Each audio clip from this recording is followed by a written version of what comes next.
नमस्कार। आज हम विद्युत चुम्बकीय तरंगों यानी कि इलेक्ट्रोमैग्नेटिक वेव्स के बारे में बात करेंगे। इनके पीछे का फिजिक्स क्या है और ये तरंगे ब्रह्मांड के बारे में किन रहस्यों को बताती हैं और यूपीएससी की परीक्षा में स्टूडेंट्स कैसे क्वेश्चंस को सॉल्व कर सकते हैं, इन सारी चीजों पर डिस्कस करेंगे। तो चलिए देखते हैं ये सारी बातें। आज हम विद्युत चुम्बकीय विकिरण या इलेक्ट्रोमैग्नेटिक वेव्स के बारे में बात कर रहे हैं। असल में हमारे आसपास इलेक्ट्रोमैग्नेटिक वेव्स बड़ी मात्रा में दिखाई देती हैं, बड़ी संख्या में दिखाई देती हैं और सभी प्रकार के इलेक्ट्रोमैग्नेटिक वेव्स हमारे आसपास मौजूद होते हैं। और यही नहीं, इलेक्ट्रोमैग्नेटिक वेव्स हमारे ब्रह्मांड के रहस्य को उजागर करते हैं। तो मेरे इस क्लास का उद्देश्य पहले तो यूपीएससी में किस तरह के क्वेश्चन आ सकते हैं और इलेक्ट्रोमैग्नेटिक वेव्स पर क्या कंसेप्ट हैं, ये सब चीजें इस पर बात करते हैं। अब जैसे हम सब रेडियो चलाते हैं, टेलीविजन चलाते हैं, तो इलेक्ट्रोमैग्नेटिक वेव्स की मदद से ये सारे प्रसारण होते हैं। रेडियो और टेलीविजन के सारे प्रसारण इलेक्ट्रोमैग्नेटिक वेव्स की मदद से होते हैं। हम सभी माइक्रोवेव ओवन का इस्तेमाल करते हैं, ओवन का इस्तेमाल करते हैं खाना गर्म करने के लिए, खाना पकाने के लिए। रडार का हम इस्तेमाल करते हैं, टेलीफोन का इस्तेमाल करते हैं। तो इसमें जो भी सिग्नल्स हैं, जो भी तरंगे हैं, वो क्या है? Electromagnetic waves. इसके अलावा हम सब, अगर मान लीजिए ठंड में आप हीटर हीटर सेक रहे हैं, हीटर से हाथ सेक रहे हैं, तो वो जो रेडिएशन निकलता है या आग से कोई जो रेडिएशन निकलता है, ये सब इलेक्ट्रोमैग्नेटिक वेव्स होती हैं। इसके अलावा जो विजिबल लाइट है वो इलेक्ट्रोमैग्नेटिक वेव्स है। इसके अलावा जो अल्ट्रावायलेट किरणें जिनकी बात हम करते हैं, परावैंगनी किरणें, वो भी इलेक्ट्रोमैग्नेटिक वेव्स हैं। आप सभी एक्सरेज के बारे में जानते हैं, जिसका पता हम क्या करते हैं, हमारे बॉडीज में बॉडी को स्कैन करते हैं जिन किरणों की मदद से। तो वो एक्सरेज हैं। चिकित्सा विज्ञान में इसका बड़े पैमाने पर इस्तेमाल होता है। इसके अलावा गामा किरणों का इस्तेमाल आजकल बड़े पैमाने पर हो रहा है। क्यों हो रहा है? इनकी मदद से डॉक्टर क्या करते हैं, कैंसर कोशिकाओं को नष्ट करते हैं और कैंसर की ट्रीटमेंट में गामा रेज का बड़ा महत्वपूर्ण योगदान है। तो ये जो सारी किरणें हैं जिनके बारे में मैंने आपको बताया, ये सब इलेक्ट्रोमैग्नेटिक वेव्स या विद्युत चुंबकीय तरंगों के उदाहरण हैं। विद्युत चुंबकीय तरंगों के उदाहरण हैं। सूरज से जो रोशनी आती है, ये भी क्या है? इलेक्ट्रोमैग्नेटिक रेडिएशन या विद्युत चुंबकीय विकिरण का सबसे अच्छा और आसान उदाहरण है। अब इसके पीछे के विज्ञान के बारे में बात करते हैं। विज्ञान क्या है इसका? जो इलेक्ट्रोमैग्नेटिक वेव्स हैं उसमें मैग्नेटिक फील्ड और इलेक्ट्रिक फील्ड दोनों क्षेत्र मौजूद होते हैं। मतलब इसका क्या हुआ कि अगर ये अगर ब्लू कलर से हमें कोई फील्ड दिखा रहे हैं, कोई क्षेत्र दिखा रहे हैं, और ये है इलेक्ट्रिक फील्ड, तो इसके लंबवत दिशा में लाल रंग की ये जो वेव्स होंगी, जो तरंगे होंगी, एक दूसरी तरह की तरंगे होंगी जिनको मैग्नेटिक फील्ड कहेंगे। तो ये इलेक्ट्रिक फील्ड और मैग्नेटिक फील्ड दोनों एक दूसरे के परपेंडिकुलर होकर इलेक्ट्रोमैग्नेटिक वेव्स का निर्माण करते हैं। तो यानी कि इसमें इलेक्ट्रिक फील्ड भी मौजूद है और मैग्नेटिक फील्ड भी मौजूद है। बहुत ही सिंपल कंसेप्ट है, उम्मीद है आपको समझ में आ रहा होगा। अब ये जो हमारा ईएम वेव्स है, इलेक्ट्रोमैग्नेटिक वेव्स है, इसका जो अस्तित्व कैसे होगा? इलेक्ट्रिक फील्ड और मैग्नेटिक फील्ड के लंबवत दोलन की वजह से होगा। मतलब ये अगर मान लीजिए इलेक्ट्रिक फील्ड है और मैग्नेटिक फील्ड है और ये दोनों ऑसिलेट करेंगी एक दूसरे के साथ, देखिए ऑसिलेट कर रही है ना, तो इससे जिन तरंगों का निर्माण होगा, तरंग है क्या? आप देखिए, अगर पानी में आप कोई पत्थर फेंकते हैं तो जो सर्किल नुमा जो आकृति बनती है वो तरंग है। आप देखते हैं ध्वनि एक तरंग है। जैसे मैं आपको बोल रहा हूं तो जो आवाज से जो तरंगे निकल रही हैं, ये ध्वनि एक तरंग है। तो ऐसी ही एक तरंग है इलेक्ट्रोमैग्नेटिक वेव्स, जो कि बड़ी रहस्यमयी तरंग है। तो इसके रहस्य के बारे में बात करेंगे आज की क्लास में।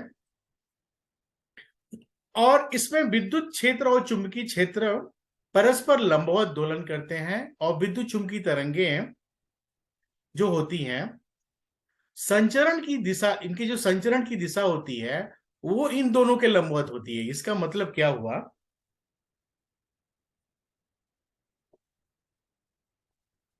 अगर आप अपने घर के किसी कोने के हिस्से को देखिए, तो घर के कोने के हिस्से को आप देखेंगे तो एक 3 डायमेंशनल स्ट्रक्चर आप देखेंगे। आपके घर का जो भी कोना होगा, एक लंबवत होगा और नीचे लंबाई चौड़ाई होगी। लंबाई चौड़ाई में आपका फर्श होगा और ऊंचाई जो होगी वो तीसरा सिरा होगा। ठीक वही चीज यहाँ होता है। यहाँ क्या होता है, इलेक्ट्रिक फील्ड एक दिशा में होती है, मैग्नेटिक फील्ड उसके लंबवत होती है, और तरंग के संचरण की दिशा मतलब तरंग के प्रोपिगेशन यानी कि चलने की दिशा इन दोनों के लंबवत होती है। तो समझ रहे होंगे आप, इसमें जो तीनों चीजें जो होती है, इलेक्ट्रिक फील्ड, मैग्नेटिक फील्ड और संचरण की दिशा, तीनों एक दूसरे के लंबवत होती हैं, और इस प्रकार इसका अस्तित्व इस तरह होता है। चुंबकीय और विद्युत क्षेत्र की वजह से ही ये जो तरंगे हैं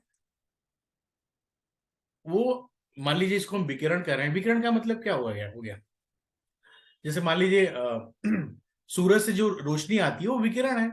अगर कोई आग का, मान लीजिए लकड़ी, कोई लकड़ी जल रही है, तो जो उस वहां से जो एनर्जी निकल रही है वो क्या है, विकिरण है। तो ये जो विकिरण है वो क्या है, तरंगों के रूप में क्यों यात्रा कर पाती है, क्योंकि इसमें चुंबकीय क्षेत्र और विद्युत क्षेत्र दोनों मौजूद हैं। और इन दोनों की मौजूदगी की वजह से इसके जो विद्युत आवेश हैं वो कंपन कर पाते हैं, और इसी कंपन की वजह से ये तरंग जैसी रचना बनती है जो कहलाती है इलेक्ट्रोमैग्नेटिक वेव्स। ईएम वेव्स जिसको शॉर्ट में बोलते हैं इलेक्ट्रोमैग्नेटिक वेव्स। ये तो ये छोटी छोटे जो कंसेप्ट हैं जो मैं आपको समझने के लिए बता रहा हूं। अब इसका एक जो बड़ा रहस्यमय जो चेहरा है वो मुझे आपको बताना है कि ये मैंने क्वांटम मैकेनिक्स में बताया था कि जो तरंगे क्वांटम मैकेनिक्स के रूल को फॉलो करती हैं वो तरंग भी होती हैं और पार्टिकल भी होती हैं। और यही तो इसकी भी ब्यूटी है।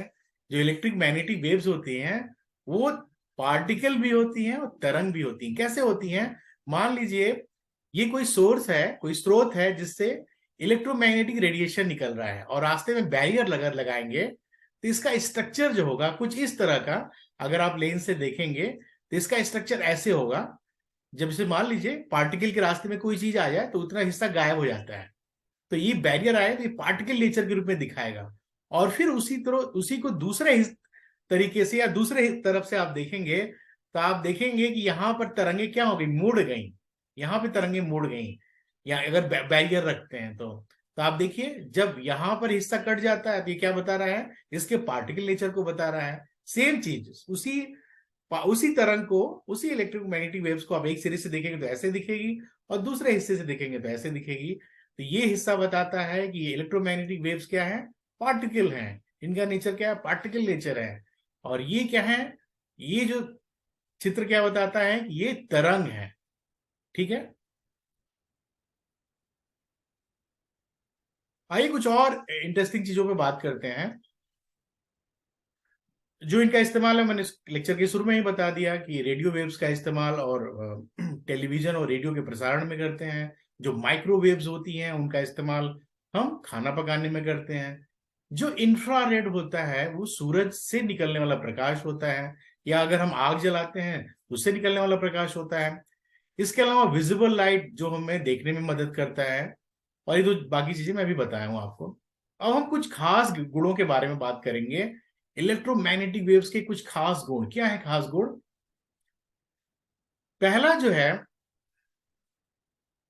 जो मैंने अभी बताया कि इसमें वेव पार्टिकल ड्युअलिटी बनती है। वेव पार्टिकल ड्युअलिटी का नेचर होता है इसमें। और जितने भी इलेक्ट्रोमैग्नेटिक वेव्स की पहचान हम करेंगे उनकी पहचान सिर्फ 2 गुणों के आधार पर करेंगे। पहला वेवलेंथ, दूसरा फ्रीक्वेंसी। पहला हम तरंग दैर्ध्य पर। तो तरंग दैर्ध्य क्या है, अब देखिए कोई भी तरंग जो है इसी फॉर्म में होती है ना, तो इसमें जो दो ऊंची वाली जो सिरे हैं ना, इनके बीच की जो दूरी है वो कहलाती है तरंग दैर्ध्य या वेवलेंथ। या फिर ये जो नीचे वाला सिरा है, दो नीचे वाले सिरे के बीच जो दूरी हो गई वो भी कहलाएगी वेवलेंथ। तो जितने भी ईएमआर हैं या इलेक्ट्रोमैग्नेटिक रेडिएशन है उसकी पहचान हम करेंगे, पहला तो वेवलेंथ और दूसरा फ्रीक्वेंसी। फ्रीक्वेंसी का मतलब किस दर से वो फ्रीक्वेंटली वो ऑसिलेट कर रहे हैं, वो दोलन कर रहे हैं, वो चल रहे हैं।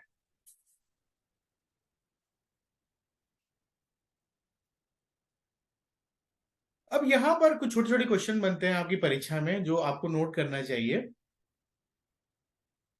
पहला,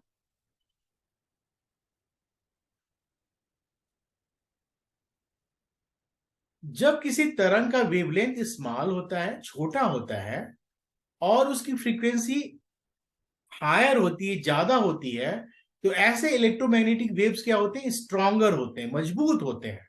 ठीक है। कौन से इलेक्ट्रोमैग्नेटिक वेव्स स्ट्रॉन्गर होते हैं? तो जो स्ट्रॉन्गर, यहाँ स्ट्रॉन्ग किस लैंग्वेज में इसको स्ट्रॉन्ग कह रहे हैं, इनकी भेदन क्षमता बढ़ जाती है। किसी भी तरंग को मजबूत कब कहेंगे? जब पूरा भेद के निकल जाए, वो दीवारों को पार कर जाए, जो अंतरिक्ष में एक गैलेक्सी से दूसरी गैलेक्सी को पार कर जाए। हालांकि अब तो ग्रेविटेशनल वेव्स की बात की जा रही है, वो कभी मैं और बात करूंगा। तो यहाँ में मैंने आपसे यही कहा कि जो भी ईएमआर हैं, उनको दो क्वालिटीज पर उनको मापन करते हैं, एक तो वेवलेंथ पर, दूसरा फ्रीक्वेंसी पर। तो जो स्ट्रॉन्गर इलेक्ट्रोमैग्नेटिक वेव्स कौन सी कहलाएंगी? जिनका वेवलेंथ स्मॉलर होगा और जिनकी फ्रीक्वेंसी ज्यादा होगी, तो ऐसे इलेक्ट्रोमैग्नेटिक वेव्स होंगे स्ट्रॉन्गर इलेक्ट्रोमैग्नेटिक वेव्स। और ये तो पहली बात हो गई। और दूसरी बात आपको याद रखना है कि जिनका वेवलेंथ ज्यादा है, यानी कि बिगर वेवलेंथ, और फ्रीक्वेंसी स्मॉल है, तो ऐसी इलेक्ट्रोमैग्नेटिक वेव्स क्या होती हैं? वीकर होती है, कमजोर होती है। मान लीजिए कोई व्यक्ति खूब लंबा चौड़ा 7.5 फुट 8 फुट का है, तो अंदर से कमजोर होगा। और जैसे कोई छोटी हाइट का है ना, सचिन तेंदुलकर टाइप में, तो क्या होता है? स्ट्रांग प्लेयर होता है। आपको समझने के लिए बता रहा हूं। तो ये इसको याद रखिएगा। इस फैक्ट से बहुत सारे क्वेश्चन आए हैं आपकी परीक्षाओं में, इसको नोट कर लीजिएगा अपनी कॉपी में। अब हम यहां आपको हम बताना चाह रहे हैं कि अगर किसी भी तरंग की वेवलेंथ शॉर्ट है, जो मैं भी बताया, जितना शॉर्ट होगा उसकी फ्रीक्वेंसी उतनी ज्यादा होगी, ये भी याद रखिए। अगर किसी तरंग की, और अगर किसी तरंग, ये मैंने पट्टी के हिसाब से दिखाया है, जैसे इलेक्ट्रोमैग्नेटिक स्पेक्ट्रम के हिसाब से, इसको मैंने आगे भी डिस्कस किया है। तो यहाँ पर हमने दिखाया कि जो तरंगे हैं उनका वेवलेंथ शॉर्ट है और उनकी फ्रीक्वेंसी हाई है। बीच में जो तरंगे हैं वो थोड़ी सी शॉर्टर वेवलेंथ है, लेकिन इससे थोड़ी सी बड़ी है, और इनकी फ्रीक्वेंसी हायर है। और लास्ट में जो पट्टी के दूसरे सिरे पर जो तरंगे हैं, पट्टी के बारे में भी मैं बता रहा हूं आपको, तो यहाँ पर लॉन्ग वेवलेंथ की तरंगे हैं और लो फ्रीक्वेंसी की तरंगे हैं। यही वो पट्टी है जिसके बारे में अभी मैं आपसे बात कर रहा था। अब देखिए, ये जो पट्टी है ना, ये आपको बहुत ठीक से याद रखना है। इनका क्रम याद रखना है, इनका वेवलेंथ आपको याद रखना है। अब देखिए, याद नहीं होता है, तो क्या कर सकते हैं? एक ट्रिक इस्तेमाल करके चीजों को समझ सकते हैं। आप देखिए, ये पूरा आपका इलेक्ट्रोमैग्नेटिक स्पेक्ट्रम है। अब इसके बाहर जो होती है इलेक्ट्रोमैग्नेटिक वेव्स नहीं है। सारी जो इलेक्ट्रोमैग्नेटिक वेव्स हैं यही हैं। तो इसमें जो जो क्रम है, सबसे पहले गामा रेज है इस पट्टी के पहली सिरे पर, फिर एक्सरेज रखी गई हैं उस पट्टी के एक सिरे पर, फिर अल्ट्रावायलेट, फिर दृश्य प्रकाश। तो दृश्य प्रकाश को यहां तोड़ सकते हैं, violet, blue, green, yellow, orange, red, जिसको विब्जियोर भी कहते हैं। उसके बाद इंफ्रारेड आता है, फिर माइक्रोवेव आता है, फिर ये जो रेडियो वेव्स होती हैं, आप एफएम सुनते हैं, तो जो एफएम सुनते हैं वो क्या होता है? रेडियो का वो रेडियो वेव्स होता है। उनको अगर हम शॉर्ट फॉर्म बात करें तो फ्रीक्वेंसी मॉड्यूलेशन सिग्नल कहते हैं। तो एफएम, और इधर लास्ट में एएम होता है, और फिर सबसे लास्ट में होती है लॉन्ग रेडियो वेव्स। तो देखिए, ये जो हमने पट्टी बनाई है, फ्रीक्वेंसी फ्रीक्वेंसी के घटते हुए क्रम में बनाया है। इसके इसका जो क्रम है उसको जरा देखिए। इसका क्रम जो है, अगर हम यहां से चलेंगे तो फ्रीक्वेंसी बढ़ रही है। ये 10⁻0, 10⁻2, 4, 6, 8, ऐसे, फिर 10⁻18, 20, 22, 24। और अगर हम वेवलेंथ की बात करें, तो गामा रेज की वेवलेंथ सबसे कम है इस एरिया में। किस रेंज में है? 10⁻−16 से 10⁻−11 के बीच में। ये जो है, थोड़ा सा दिमाग में आपको बैठाना होगा, क्योंकि आजकल जो क्वेश्चन आ रहे हैं ना आपके एग्जाम में, ये सब ट्रिकी थोड़े से क्वेश्चन बना दे रहे हैं। तो इसको, इस पट्टी के क्रम को और उनका जो वेवलेंथ का क्रम है उसको थोड़ा समझना होगा आपको। एक्स रेज क्या है, 10⁻⁻11 से लेकर 10⁻⁻8 के रेंज में है। फिर अल्ट्रावायलेट इस रेंज में है, ठीक है। और जो इंफ्रारेड है उनका रेंज क्या है, 10⁻⁻6 से लेकर 10⁻⁻4। माइक्रोवेव क्या है, वो 10⁻⁻3 से लेकर 10⁻0 मीटर के वेवलेंथ में है। और इसके बाद ये रेडियो वेव्स हैं और फिर लॉन्ग रेडियो वेव्स। तो ये क्रम आपको फ्रीक्वेंसी का क्रम याद रखना है और वेवलेंथ का क्रम याद रखना है।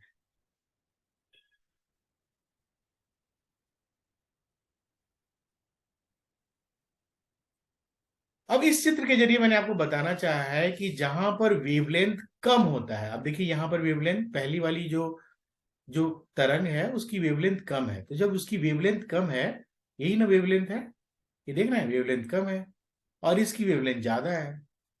तो जिसकी वेवलेंथ कम है उसकी एनर्जी ज्यादा है, ठीक है। सचिन तेंदुलकर की हाइट कम है तो उसकी एनर्जी बहुत ज्यादा है।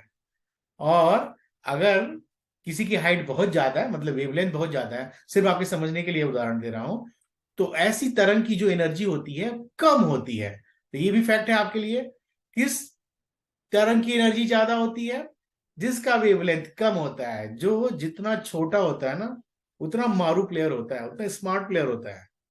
और जितना जो भारी भरकम प्लेयर होता है ना, वो कम खेल पाता है, कहने के लिए। तो ये छोटा सा कंसेप्ट है, ये भी इसको आपको समझ के इसको याद कर लेना है। इस पे भी क्वेश्चन बनते हैं, वन लाइनर क्वेश्चन बनते हैं। और आप देखिए कि ये क्वेश्चन बड़े, इनका बड़ा रोल होता है आपके एग्जाम में, प्रीलिम्स एग्जामिनेशन में। अब हम सूरज की विकिरण के बारे में बात करेंगे, जो कि बड़ा इंटरेस्टिंग सा फैक्ट है। सूरज से जो किरणें आती हैं वो पूरी तरह से इलेक्ट्रोमैग्नेटिक वेव्स होती हैं। और उसमें इलेक्ट्रोमैग्नेटिक वेव्स के कौन कौन सी तरंगे होती हैं, 3 तरंगे होती हैं उसमें। कौन कौन, आपके स्क्रीन पर लिखा हुआ है। पहला है इंफ्रारेड, दूसरा है विजिबल लाइट जिससे हमें रोशनी मिलती है, और तीसरा है अल्ट्रावायलेट लाइट। ये 3 आपको याद रखने हैं कि सूरज से जो रोशनी आती है वो इलेक्ट्रोमैग्नेटिक वेव है। और उस इलेक्ट्रोमैग्नेटिक वेव में पट्टी के कौन कौन सी तरंगे होती हैं, ये 3 तरंगे खास तौर पर पाई जाती हैं। और सूरज से रोशनी किस सिद्धांत पर आती है, क्वांटम टनलिंग के सिद्धांत पे आती है। इसके बारे में विस्तार से बताया जा चुका है। उसका लिंक मैं इसके डिस्क्रिप्शन बॉक्स में दे दूंगा, ताकि भविष्य में कभी आप रिवाइज करना चाहें तो उसको रिवाइज कर सकें।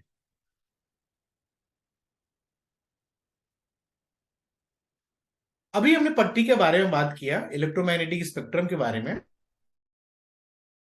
तो आइए उसी के बारे में थोड़ा डिटेल देखते हैं। अगर आपसे पूछा जाए कि इलेक्ट्रोमैग्नेटिक स्पेक्ट्रम की डिफिनीशन क्या होती है, तो यूपीएससी में तो डिफिनीशन नहीं नहीं पूछा जाता। कभी कभी छोटी छोटी परीक्षाओं में अगर डिफिनीशन पूछा जाए, तो उसकी डिफिनीशन यही है कि विद्युत चुंबकीय तरंगों को आवृत्ति या तरंगदैर्घ्य यानी कि वेवलेंथ के आधार पर बांट देना ही विद्युत चुंबकीय स्पेक्ट्रम कहलाता है। और इस आधार पर बांटने से जो पट्टियां बनती हैं उसको कहते हैं, उन्हीं पट्टियों को ही विद्युत चुंबकीय स्पेक्ट्रम कहते हैं। तो ये जो बांटने की प्रक्रिया है, किन 2 आधार पे होती है, किन 2 बिंदुओं पर, एक तो फ्रीक्वेंसी पर होती है और दूसरा होता है आपकी वेवलेंथ पर, तरंग की वेवलेंथ पर, ठीक है। अब यहां पर एक मैं आपको बड़ा एक इंपॉर्टेंट सा फैक्ट बताना चाह रहा हूं, जिस पर हाल के दिनों में बड़े रिसर्च हो रहे हैं। और यही सब क्वेश्चन आपकी यूपीएससी में आते हैं। अभी जो मैंने आपको ज्ञान दिया, वो ज्ञान सिर्फ आपके समझने के लिए था। उसमें क्वेश्चन कम बनते हैं, पर इसमें जो ट्रिकी क्वेश्चन बनेगा इस पट्टी के हिसाब से, वो ये देखिए, इस पर जरा ध्यान देना तुम लोग। इस पट्टी का जो ये सिरा है, दाहिनी तरफ का जो सिरा, उसमें कौन सा गुण पाया जाता है, उसमें आयोनाइजेशन की क्वालिटी पाई जाती है। वो रेडिएशन होता है आयोनाइजिंग रेडिएशन। क्या होता है अभी बताऊंगा बताऊंगा डिटेल में। ये जो पट्टी के दो जो, सॉरी ये सिर्फ एक्सरेज और गामा रेज की बात कर रहा हूं। ये क्या है, आयोनाइजिंग रेडिएशन। और बाकी सारे जो क्या है वो नॉन आयोनाइजिंग रेडिएशन है। मतलब आपको ये सारे जो रेडिएशन पूछा जाए तो नॉन आयोनाइजिंग रेडिएशन है, और ये जो किनारे जो है वो आयोनाइजिंग रेडिएशन है। क्या है ये कहानी, ध्यान से सुनना।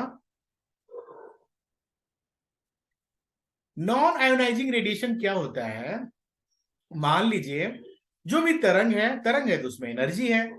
तो एनर्जी जो होती है, अगर वो किसी पर पड़ती है तो क्या होंगे? एटम्स निकलेंगे, मॉलिक्यूल्स निकलेंगे।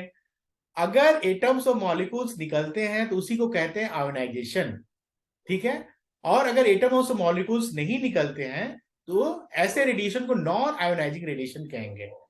तो आयोनाइजिंग रेडिएशन क्या हो गया कि अगर कहीं पर इलेक्ट्रोमैग्नेटिक रेडिएशन पड़ता है और वहां से इलेक्ट्रॉन्स या मॉलिक्यूल्स या एटम्स बाहर निकलते हैं तो आयोनाइज हो गया। आयोनाइज हो गया, वो चार्ज हो गया।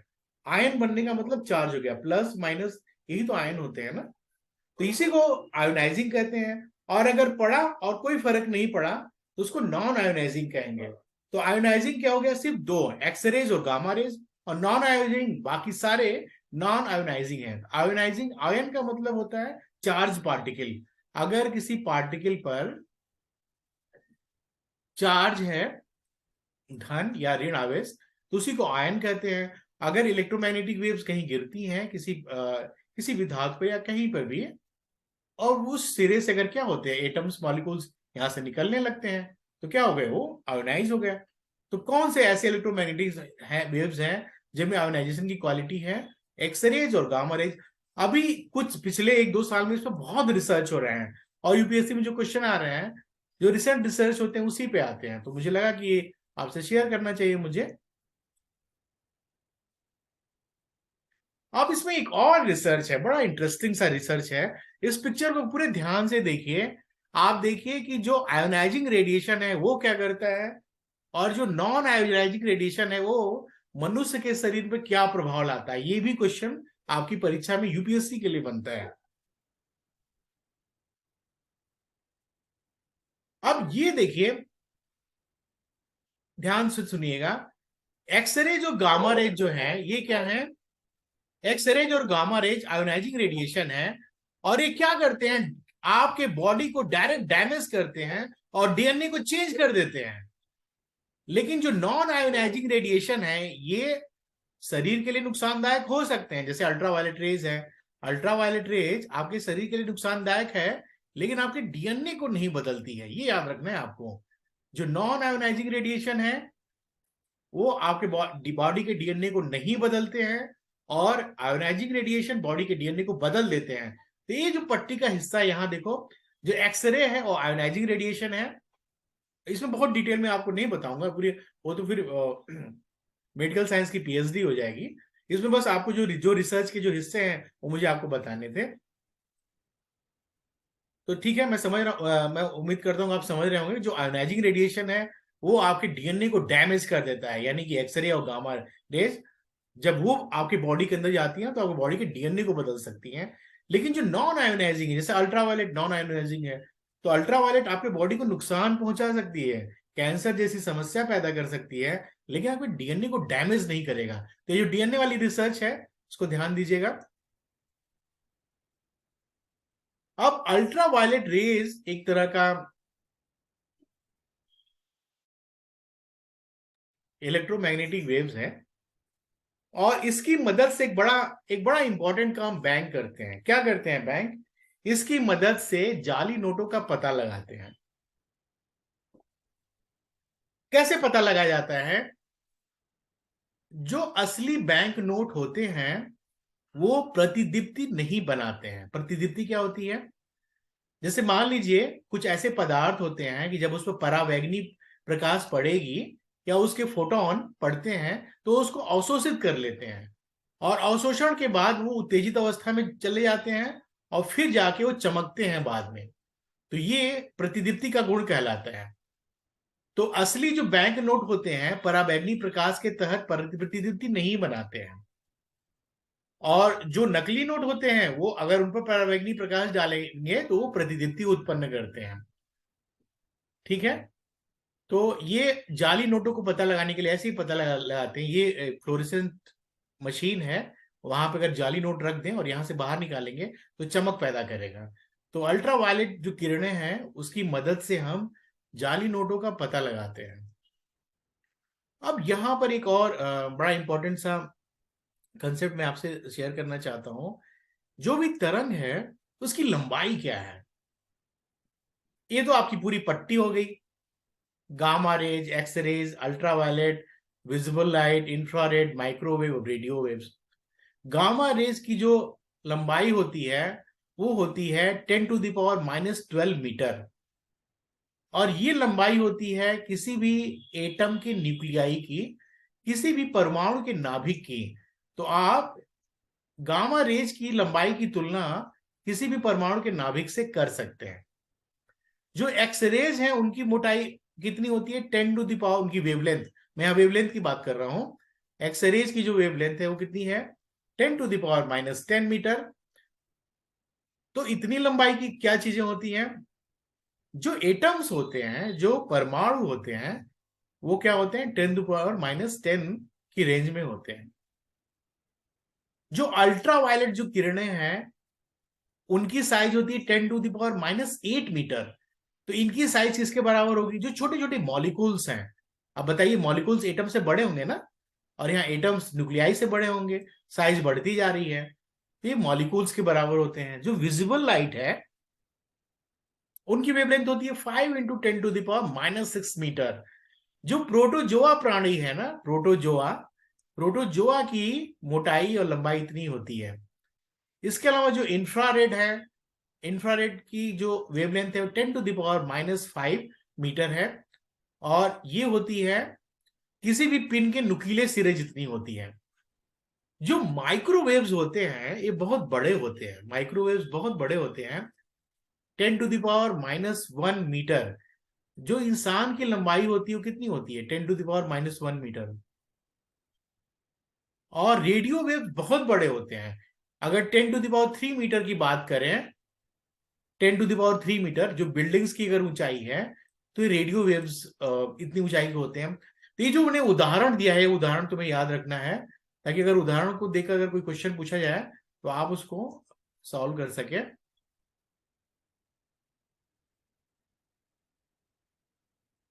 अब एक और इंपॉर्टेंट सा कंसेप्ट है।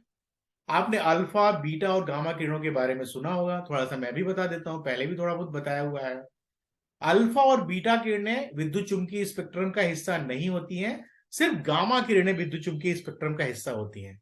अल्फा बीटा नहीं होती हैं और गामा होती हैं।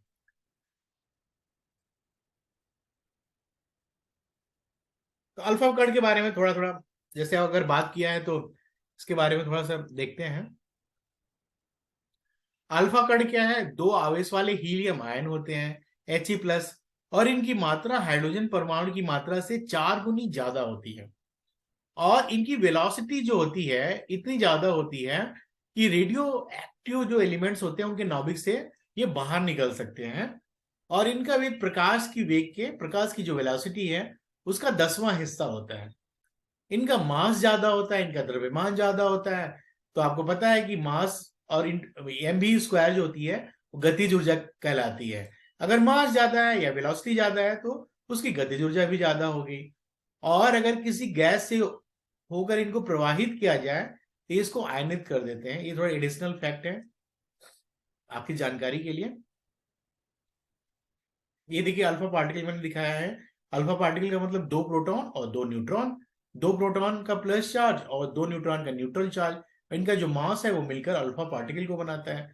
बीटा कण क्या है? बीटा कण, इनकी वेलोसिटी ज्यादा होती है लेकिन इनका मास कम होता है।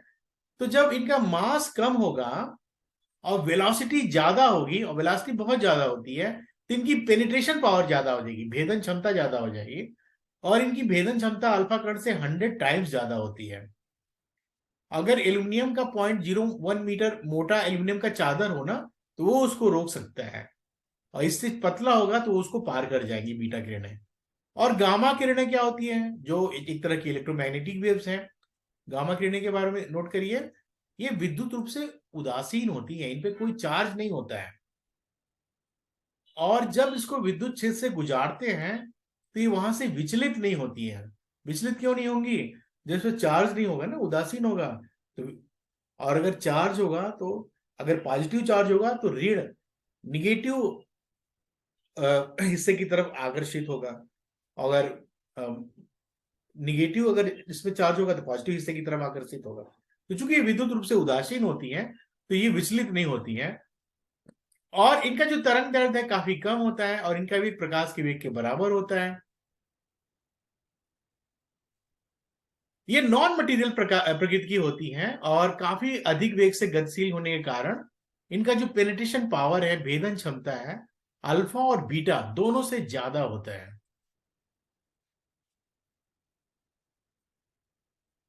ये मैंने संक्षेप में दिखाया है इन्हीं सारे गुणों को। मान लीजिए एक कोई पेपर स्ट्रिप है और एक छोटा सा एल्युमिनियम की पट्टी है, ये मोटी पट्टी है, और यहाँ पर वाटर या कंक्रीट की दीवार है।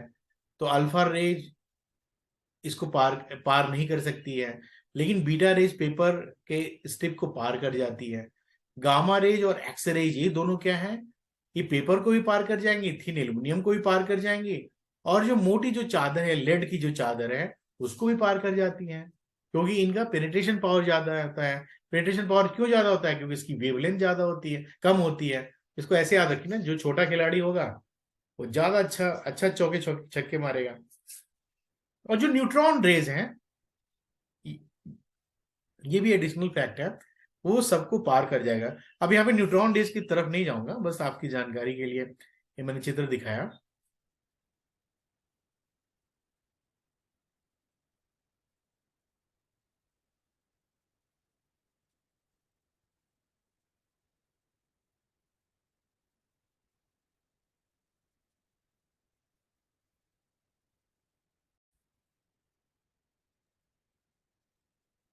अब हम बात करते हैं विद्युत चुम्बकीय विकिरण की विशेषताएं क्या हैं।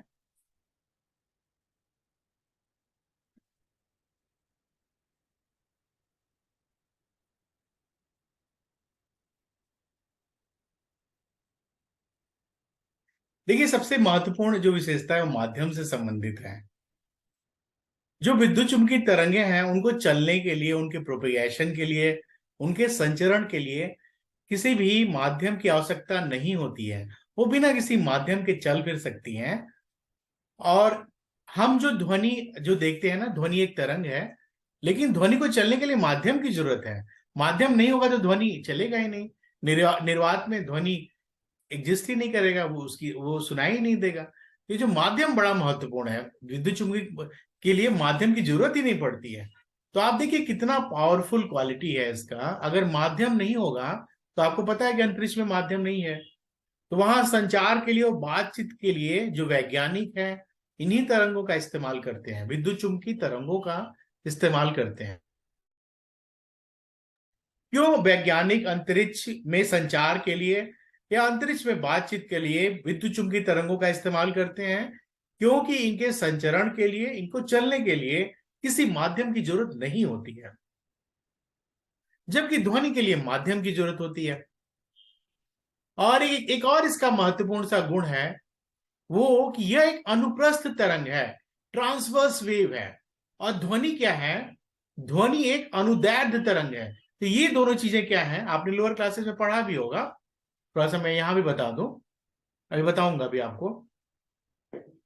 जो विद्युत चुम्बकीय तरंगे क्या होती हैं, एक अनुप्रस्थ तरंगे होती हैं, ट्रांसवर्स वेव्स होती हैं, जबकि ध्वनि एक अनुदैर्ध्य यानी कि लॉन्गिट्यूडनल यांत्रिक तरंग होती है। हमारी जो आंखें होती हैं, इंसान की आंखें होती हैं, वो विद्युत चुम्बकीय तरंग के जिस हिस्से के लिए सेंसिटिव होती हैं वो विजुअल लाइट कहलाता है, दृश्य प्रकाश। और दृश्य प्रकाश का जो तरंग दैर्ध्य है 4000 एंगस्ट्रॉम से 8000 एंगस्ट्रॉम के बीच होता है। तो देखिए इस चित्र में मैंने अनुदैर्ध्य और अनुप्रस्थ तरंगों को दिखाया है।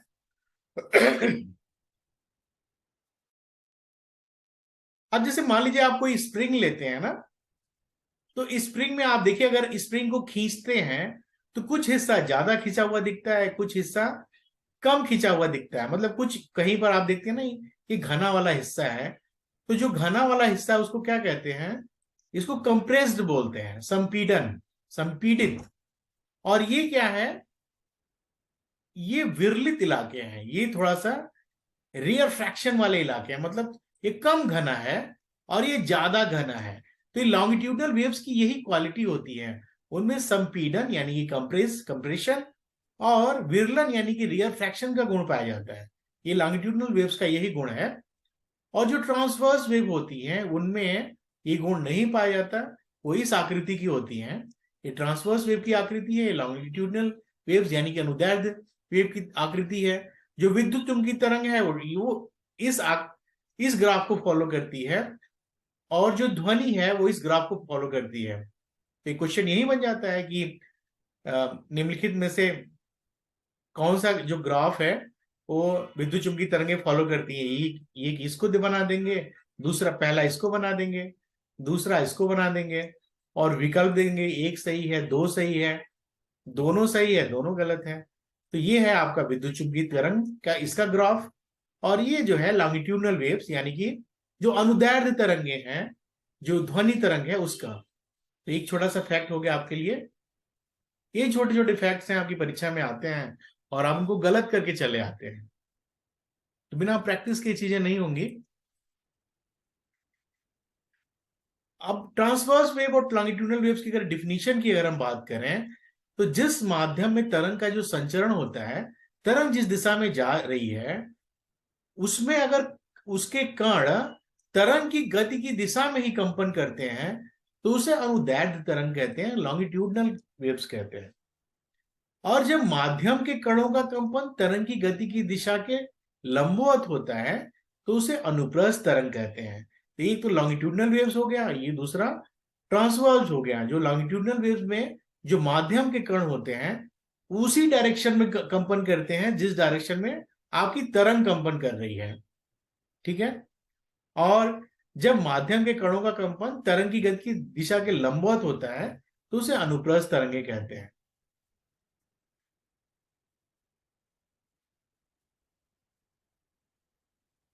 कुछ और अंतर इसमें यह है कि जो अनुप्रस्थ तरंगे होती हैं वो पोलराइजेशन पैदा करती हैं। ये क्वेश्चन आया हुआ आपकी परीक्षा में कि जो विद्युत चुंबकीय तरंग है वो निम्नलिखित में से कौन सा गुण पैदा करती है, तो पोलराइजेशन यानी कि ध्रुवण का गुण पैदा करती है। और जो अनुदैर्ध्य तरंगे होती हैं उनमें ध्रुवण का गुण नहीं पैदा होता है। इसके अलावा जो अनुदैर्ध्य तरंगे हैं, जो ध्वनि जैसी तरंग है, वो क्या होती है, ठोस, द्रव और गैस तीनों की सतह से गमन कर सकती है। लेकिन जो अनुप्रस्थ तरंग है, जो इलेक्ट्रोमैग्नेटिक वेव्स है, वो ठोस और द्रव की सतह से तो गमन कर सकता है, लेकिन गैस में यह तरंग नहीं उत्पन्न होता है। ये कुछ छोटे छोटे फैक्ट्स हैं।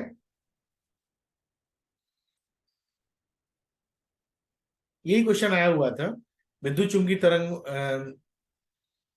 तरंगे अनुप्रस्थ प्रकृति की होती हैं, ये किसके द्वारा स्पष्ट होता है, polarisation, interference, reflection and diffraction. जो पोलराइजेशन का गुण होता है वो ट्रांसवर्स वेव्स में पाया जाता है, और ये विद्युत चुंबकीय तरंगों का खास गुण होता है। शून्य या निर्वात में लाइट जो है या प्रकाश जो है उसकी वेलोसिटी लगभग 3 लाख किलोमीटर पर सेकेंड होती है, और ये कांस्टेंट होती है, बिल्कुल नहीं बदलती है।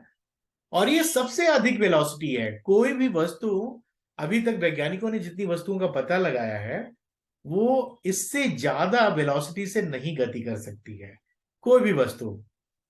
ये 3 लाख किलोमीटर पर सेकेंड की जो स्पीड है वो सबसे ज्यादा होती है। विद्युत चुंबकीय तरंगों की खोज किसने की थी, इस पर भी एक क्वेश्चन आया था छोटा छोटा। मैक्सवेल महाशय ने किया था। और विद्युत चुंबकीय तरंगों पर कोई आवेश विद्यमान नहीं रहता है, यानी कि ये उदासीन तरंगे हैं।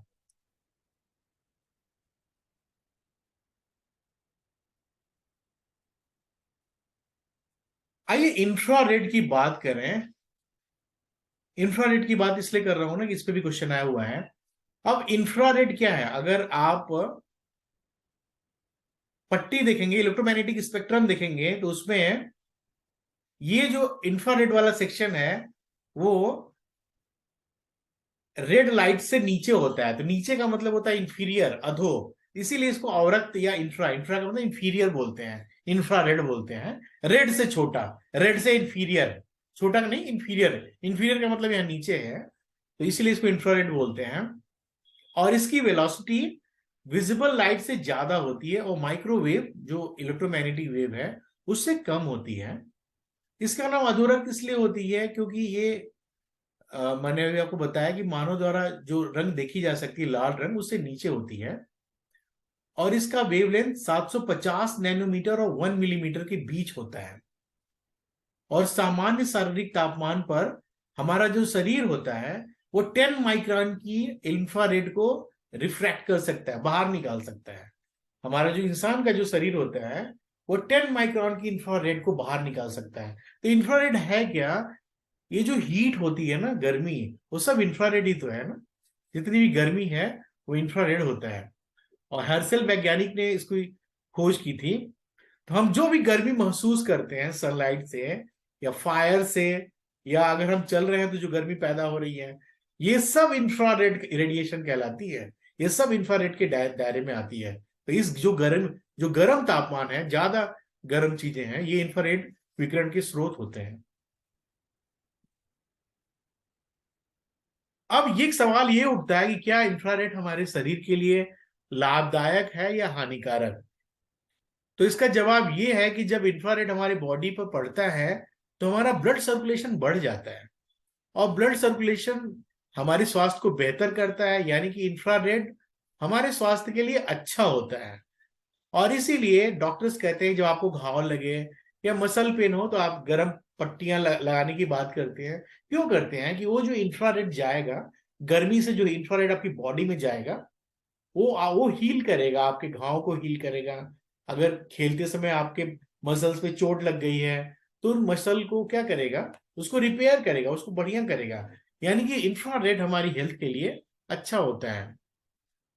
ये 100% सेफ है हमारी बॉडी के लिए। लेकिन जो अल्ट्रा वायलेट है ये हमारे लिए नुकसानदायक है। तो एक क्वेश्चन ये भी आया था कि कौन सी जो विद्युत चुम्बकीय तरंगें हमारे शरीर के लिए लाभदायक, हानिकारक है? UV ultra ultra violet UV ultra violet और इंफ्रारेड, एक दो दोनों। तो इंफ्रारेड आपके शरीर के लिए हार्मफुल नहीं है, अल्ट्रा वायलेट नुकसान। तो ये उसका यही उत्तर है। लेकिन आजकल पूरी दुनिया में इंफ्रारेड रेडिएशन को दुश्मन के तौर पे देखा जाता है। क्यों देखा जाता है? आप सबको पता है ग्लोबल वार्मिंग के दौर से पूरी दुनिया गुजर रही है।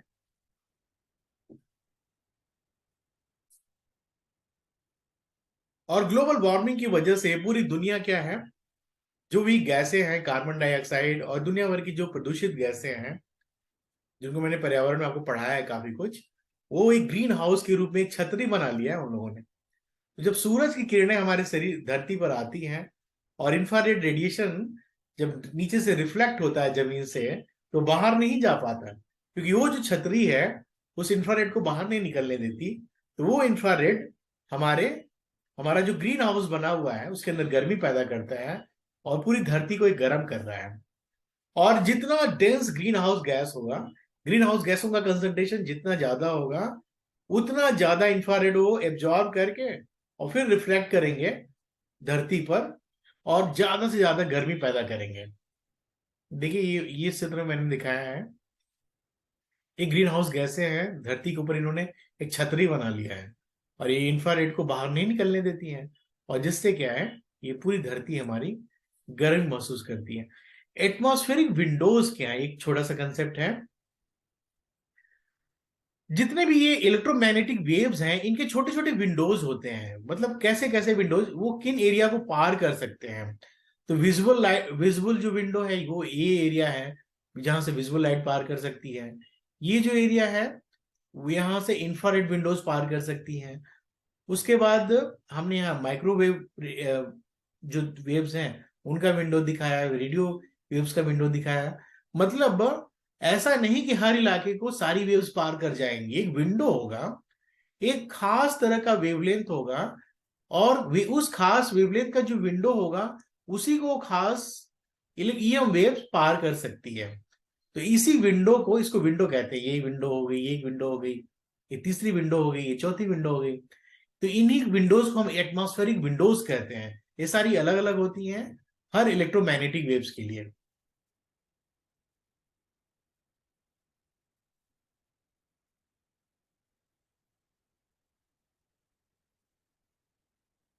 अगर आप विजिबल लाइट का जो विंडो अगर देखें तो ये कितने वेवलेंथ के दायरे में होती हैं, 1000 एंगस्ट्रॉम से लेकर लगभग 0.01 मिलीमीटर से कम होती है ये जो विंडो है। ये भी कभी कभी क्वेश्चन आ सकते हैं आपकी परीक्षा में, इसलिए मुझे लगा कि आपको आपसे शेयर करना चाहिए। जो इंफ्रारेड विंडोज हैं ये तकरीबन 0.01 मिलीमीटर के दायरे में होती हैं। माइक्रोवेव जो विंडोज होती हैं 1 मिलीमीटर से लेकर 3 मिलीमीटर के दायरे में इनका विंडोज होता है, उतनी मोटी पट्टी को ये पार कर सकती हैं। इसके अलावा जो रेडियो विंडोज होते हैं वो 10 सेंटीमीटर से लेकर 10 मीटर तक इतना ज्यादा दायरा होता है जिनको ये पार कर सकती हैं। ये एटमॉस्फेरिक विंडोज का जो वेवलेंथ है, एक छोटा सा फैक्ट था जो मुझे लगा आपको बताना चाहिए।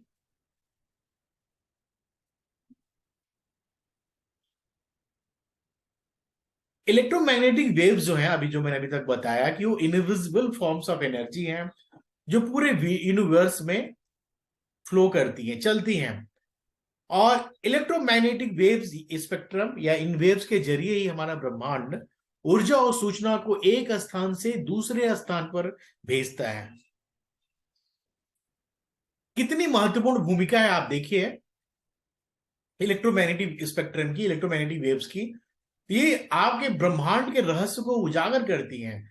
जब ये ब्रह्मांड में आपके यूनिवर्स में, इतना विशाल यूनिवर्स है, वहां ऊर्जा और सूचना, इसी पर तो पूरी दुनिया आधारित है, ऊर्जा पर और सूचना पर। उनको अगर एक स्थान से दूसरे स्थान पर भेजा जाता है तो किसके जरिए? इलेक्ट्रोमैग्नेटिक स्पेक्ट्रम के जरिए भेजा जाता है।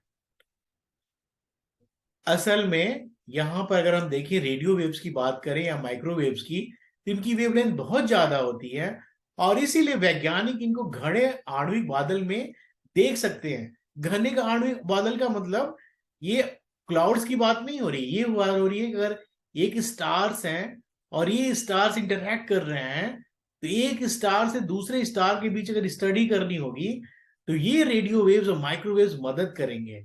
मतलब इतना इतना पावरफुल होते हैं ये वेव्स।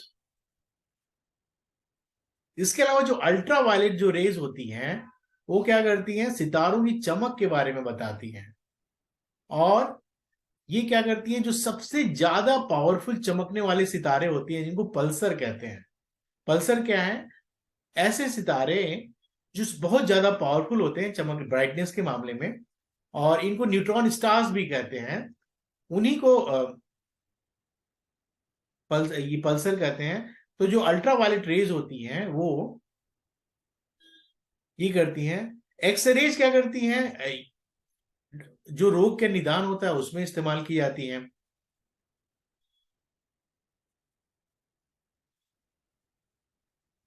एक्सरेज की जो खोज है उसने किसने किया था? रॉन्टजन, विल्हेम कॉनराड रॉन्टजन नामक वैज्ञानिक ने किया था। एक्सरे हमें अत्यधिक गर्म स्थानों जैसे ब्लैक होल और न्यूट्रॉन स्टार्स के बारे में भी बताती है एक्सरेज।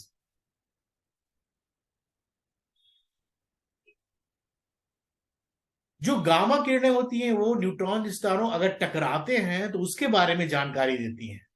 एक्सरे इन न्यूट्रॉन स्टार्स या ब्लैक होल के बारे में जानकारी देती हैं, लेकिन उनका जो टकराना होगा ना, उस टकराहट के बारे में जानकारी हमें देगी गामा रेज। कोई स्टार रेड कलर का है या ब्लू कलर का है, वो हमें कैसे पता चलता है और उसका क्या सिग्निफिकेंस है?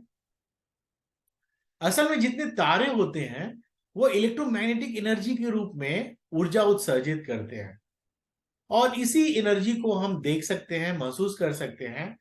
जो गर्म तारा होगा उससे निकलने वाली एनर्जी बहुत ज्यादा होगी और इस तरह तारे के रंग से हम बता सकते हैं कि वो कितना ज्यादा गर्म है। यानी कि लाल तारा जो होगा वो ठंडा होगा, ऐसा नहीं, ये भी आपकी परीक्षा में आया इसलिए बता रहा हूं।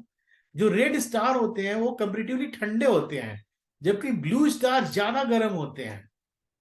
आप कहेंगे लाल रंग का है तो सबसे ज्यादा गर्म होना चाहिए, ऐसा नहीं। जो रेड स्टार से कूलेस्ट होते हैं। येलो स्टार हॉटर होते हैं रेड स्टार की तुलना में।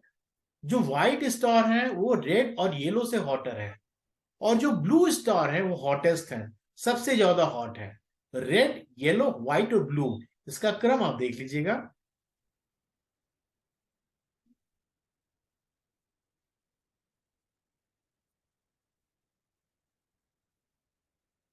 माइक्रोवेव से आप खाना बनाते हैं। क्यों खाना बनाते हैं? क्योंकि भोजन में जब वो माइक्रोवेव जाते हैं तो उनकी आवृत्तियों को भोजन अवशोषित कर लेता है और उनको गर्म करने में मदद करता है। और कई माइक्रोवेव बादलों से भी होकर गुजरते हैं। इसलिए माइक्रोवेव जो वेव्स हैं उनका इस्तेमाल कम्युनिकेशन में वैज्ञानिक बहुत ज्यादा कर रहे हैं आजकल। एक दो छोटे छोटे क्वेश्चन आइए उसको करते हैं।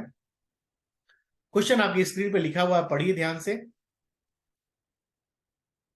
किसी वैद्युत चुंबकीय तरंग के उस गुण का नाम लिखिए जो उस माध्यम पे निर्भर है जिसमें वो चल रही है।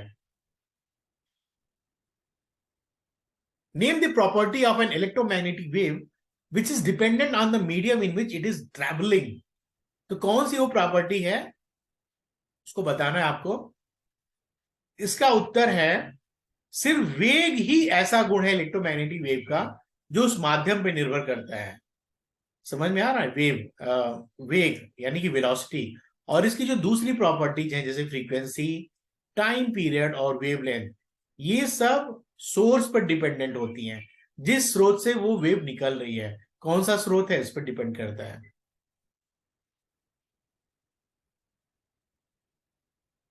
एक क्वेश्चन है, what is the reason behind photons travelling at a speed of light while the other particles can not. वो कौन सा रीजन है जिसकी वजह से फोटोन लाइट की स्पीड से गति करते हैं? बड़ा स्मार्ट सा क्वेश्चन है। जबकि दूसरे पार्टिकल लाइट की स्पीड से गति नहीं कर सकते हैं। फोटोन लाइट की स्पीड से गति कर सकता है जबकि दूसरे पार्टिकल नहीं। ऐसा इसलिए होता है क्योंकि फोटोन के पास मास ही नहीं होता है। Photon can travel eight a speed of light while other particles can not, because photons don't have mass। Photon का कोई मास नहीं होता।